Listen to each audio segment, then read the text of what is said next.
2026 വർഷഫലം. പൂരാട നക്ഷത്രം ധനുരാശിയിൽപ്പെടുന്ന നക്ഷത്രമാണ്.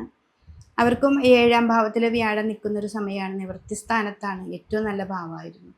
പിന്നെ ഈ ജൂൺ മാസം 9-ാം തീയതിക്ക് ശേഷം നമുക്കത് അഷ്ടമത്തിലേക്കാണ് വരുന്നത്. അപ്പോൾ അഷ്ടമത്തിലേക്ക് വരുമ്പോൾ വ്യാഴം അഷ്ടമത്തിൽ വരുമ്പോൾ നമുക്ക് ആ അഷ്ടമത്തിൽ നിന്ന് 2ലേക്ക് ദൃഷ്ടി ചെയ്യുന്നു. അപ്പം നമുക്ക് പറയാം നിധി, കോശം, ധനം, വാക്ക് നല്ലതായിരുന്നു. അത് പക്ഷെ അവിടെ നീചസ്ഥനായ വ്യാഴാണ്. നിധിയും കോശവും ധനമൊക്കെ നമുക്ക് വരും. എങ്കിലും നമ്മൾ വളരെയധികം സൂക്ഷിക്കേണ്ട ഒരു സമയമാണ്. വാക്കുകളാണ് ഇവിടെ സൂക്ഷിക്കേണ്ടത്. വാക്കാണല്ലോ ഏറ്റവും വലിയ ഭാഗ്യം തരുന്നത്. നമ്മുടെ വാക്കുകളാണ്. അതുകൊണ്ട് തന്നെ നമ്മൾ ആരെടുത്തും സംസാരിക്കുമ്പോഴും വളരെ ശ്രദ്ധാപൂർവം സംസാരിക്കുക.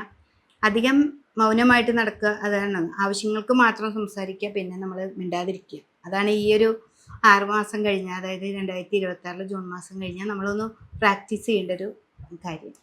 പിന്നെ വീട്ടിലാണെങ്കിലും കൂടുതൽ എന്തെങ്കിലും സംസാരിച്ചാൽ അതൊരു വഴക്കിന് ഇടവരുത്താനായിട്ട് സാധ്യതയുണ്ട്. അതൊക്കെ ശ്രദ്ധിക്കുക. 4 ശനീശ്വരനാണ്. പിന്നെ കർമ്മമൊന്നും നമുക്ക് പ്രശ്നങ്ങളില്ല. കർമ്മങ്ങളൊക്കെ നന്നായിട്ട് തന്നെ നടക്കും. പക്ഷെ കർമ്മം നന്നായി നടക്കുന്നതോട് കൂടി നമ്മുടെ വാക്കുകളും കൂടി ഒന്ന് സൂക്ഷിച്ചാൽ ഈ ഒരു വർഷം നമുക്ക് ഏറ്റവും നല്ല ഫലത്തിലേക്ക് നമുക്ക് കൊണ്ടുവരാനായിട്ട് സാധിക്കും. ശിവക്ഷേത്രത്തിൽ പോവാം, പറ്റത്തക്ക വഴിപാടുകൾ ചെയ്യാം. അതുപോലെ തന്നെ വിഷ്ണു ക്ഷേത്രത്തിൽ പോവാം. വിഷ്ണുവിൻ്റെ അമ്പലത്തിൽ നമുക്ക് കാമധേനു പ്രതിമ കൊടുക്കുക. എന്ന് വെച്ചിട്ടുണ്ടെങ്കിൽ അറിഞ്ഞോ അറിയാണ്ടോ നമ്മുടെ വാക്കുകളിലൂടെ എന്തെങ്കിലും ആൾക്കാർക്കൊരു ദേഷ്യമോ വിഷമോ ഉണ്ടെങ്കിൽ അത് മാറാനാണ് വിഷ്ണുവിൻ്റെ അമ്പലത്തിൽ മഞ്ഞപ്പട്ടിൽ പിടിപ്പണം സമർപ്പിക്കുക. അതോടുകൂടി ഒരു കാമധേനു പ്രതിമയും കൂടിയിട്ട് അത് നന്നായിട്ട് പ്രാർത്ഥിച്ച് ഭഗവാന് നടയിൽ സമർപ്പിച്ച് കൊടുക്കുക. അത് നല്ലതാണ്. പിന്നെ കേതു നമുക്കിവിടെ 9ാം ഭാവത്തിൽ ഭാഗ്യത്തെ കുറയ്ക്കുകയാണല്ലോ. അപ്പോൾ അതുകൊണ്ട് ദേവീ ക്ഷേത്രത്തിൽ പോകാൻ നന്നായിട്ട് പ്രാർത്ഥിക്കുക.